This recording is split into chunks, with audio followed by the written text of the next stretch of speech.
നമസ്കാരം. മലയാളി വാർത്തയിലേക്ക് സ്വാഗതം. മന്ത്രിമാർ ആര് എന്ന ചോദ്യം ഇപ്പോൾ സമൂഹ മാധ്യമങ്ങളിൽ നിറയുകയാണ്. ഇന്ന് ഉച്ചയോടുകൂടി തന്നെ മന്ത്രി പദവികളുടെ കാര്യത്തിൽ തീരുമാനമുണ്ടാകുമെന്ന് പറയുന്നു. പക്ഷേ ആസ് യൂഷ്വൽ കോൺഗ്രസിനകത്ത് നടക്കുന്ന അതേ തർക്കം ഇപ്പോഴും മന്ത്രി പദവികളുടെ കാര്യത്തിൽ നടക്കുന്നുണ്ട്.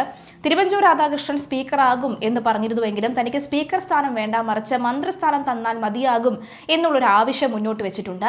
അപ്പോൾ അതുപോലെ തന്നെ ചാണ്ടി ഉമ്മനാണ് വിദ്യാഭ്യാസ മന്ത്രി എന്ന് പറയുന്നുണ്ട്.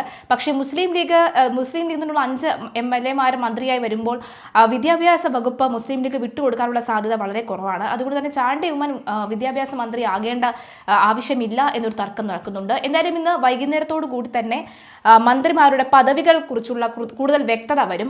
മാത്രമല്ല, ചിലർ പറയുന്നത് കൂടുതൽ ആളുകളെ, അതായത് കഴിവുറ്റ MLA വീണ്ടും മന്ത്രിയാകാൻ കഴിവുറ്റ MLA അവരെയൊക്കെ നമുക്ക് മന്ത്രിമാരാക്കാമല്ലോ എന്ന് പറയുന്നുണ്ട്. കഴിഞ്ഞ വർഷങ്ങളൊക്കെ തന്നെ നിയമസഭയിൽ വളരെ ശക്തനായി നിന്ന നേതാക്കന്മാരടക്കമുള്ളവരെ മന്ത്രിയാക്കാം. പിന്നീട് സ്പീക്കറായി KK രമയുടെ പേരും ഉയർന്നു കേൾക്കുന്നുണ്ട്. അതായത് KK രമയ്ക്ക് ആവശ്യത്തിലേറെ ഒരു പരിഗണന നൽകിയാൽ അത് ഇടതുപക്ഷത്തിന് വലിയ തിരിച്ചടി കൂടിയാണ്, അല്ലെങ്കിൽ വലിയൊരു താക്കീത് പോലെ ആകും എന്നാണ് പറയുന്നത്. അങ്ങനെയെങ്കിൽ നമ്മുടെ KK രമയെ സ്പീക്കറാക്കി നമുക്ക് എടുക്കാം എന്നും ചുമതലപ്പെടുത്താം എന്നും പറയുന്നുണ്ട്. പക്ഷേ ഇതുവരെയും ഒരു തീരുമാനത്തിലേക്ക് എത്തിയിട്ടില്ല. നിലവിലെ സാഹചര്യത്തിൽ കുഞ്ഞാലിക്കുട്ടി, VD സതീശൻ, ചാണ്ടി ഉമ്മൻ, ചെന്നിത്തല, അതുപോലെ തന്നെ ബിന്ദു കൃഷ്ണ തുടങ്ങിയവരുണ്ട്. കൂടുതൽ സ്ത്രീകൾ കൂടി വരട്ടെ എന്ന് പറയുന്നുണ്ട്. ആരോഗ്യ മേഖലയൊക്കെ തന്നെ സ്ത്രീകൾക്ക് നൽകാമെന്ന് പറയുന്നു. പക്ഷെ അങ്ങനെയെങ്കിൽ 2 വർഷങ്ങൾക്ക് ഇപ്പുറം, അല്ലെങ്കിൽ 10 വർഷത്തിനിപ്പുറം 2 സ്ത്രീ മന്ത്രിമാരായിരുന്നു ആരോഗ്യം ഭരിച്ചിരുന്നത്. അങ്ങനെയെങ്കിൽ വീണ്ടും ഒരു പുരുഷനിലേക്ക് വരാനുള്ള സാധ്യതയുണ്ട്. എന്തായാലും ചർച്ചകൾ നടക്കുന്നേ ഉള്ളൂ. എപ്പോഴും ഉള്ളതുപോലെയുള്ള അടി സ്ഥിരമായി നടക്കുന്നുണ്ട് ഇപ്പോഴിവിടെ. എന്തായാലും ചില നേതാക്കന്മാരുടെ പ്രതികരണം ഈ ഒരു വിഷയത്തിൽ നമുക്കൊന്ന് കേൾക്കാം. ഒരുമിച്ച് സത്യപ്രതിജ്ഞ ചെയ്യാം. നേരം ചേച്ച ഒരു ക്വിക്ക് സ്റ്റാർട്ടാണ്.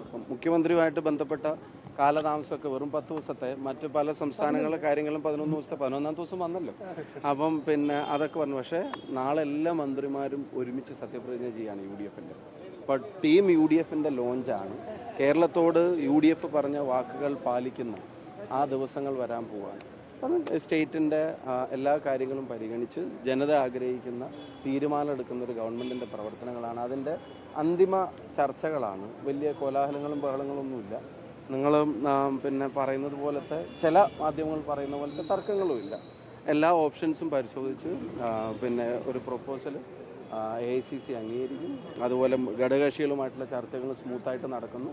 അതിനകത്തൊന്നും വലിയ തർക്കങ്ങളോ വലിയ പ്രശ്നങ്ങളോ രൂപീകരണത്തിലേക്ക് പോകുന്ന തരത്തിലൊരു തടസ്സങ്ങളും ഇല്ലാത്ത തരത്തിലാണ് കാര്യങ്ങൾ പോകുന്നത്. തീർച്ചയായിട്ടും UDF പ്രവർത്തകർ കേരളത്തിൽ ആകമാനം നാളെ ഇവിടെ എത്തിച്ചേരും. ആയിരക്കണക്കിന് ആളുകൾ നാളെ ഇവിടെ ഉണ്ടാവും. സന്തോഷത്തോടെ, അഭിമാനത്തോടെ 10 വർഷത്തെ ദുരിത ഭരണത്തിന് ജനങ്ങൾ കൽപ്പിച്ച അറുതി അതിന്റെ തുടക്കമാണ്.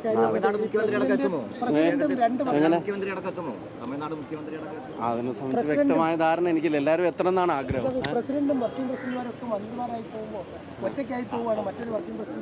വർക്ക് ചെയ്യാന്നുള്ള ഉത്തരവാദിത്വം എന്നും നിറവേറ്റിയിട്ടുണ്ട്. അത് ഈ തെരഞ്ഞെടുപ്പ് കാലത്തും പരമാവധി കഴിഞ്ഞിട്ടുണ്ട്, ചെയ്യാൻ ശ്രമിച്ചിട്ടുണ്ട്. അത് ഇനിയും ചെയ്യും. വർക്ക് ചെയ്യാന്നുള്ളതാണല്ലോ ഉത്തരവാദിത്തം. അത് ഇനിയും ചെയ്യും. സാമൂഹ്യ മാധ്യമങ്ങളിൽ അങ്ങേർക്കെതിരെ നെഗറ്റീവ് കമന്റ്സ് ഒരുപാട് വരുന്നുണ്ട്. വിഷമമുണ്ടോ അതിനകത്ത്?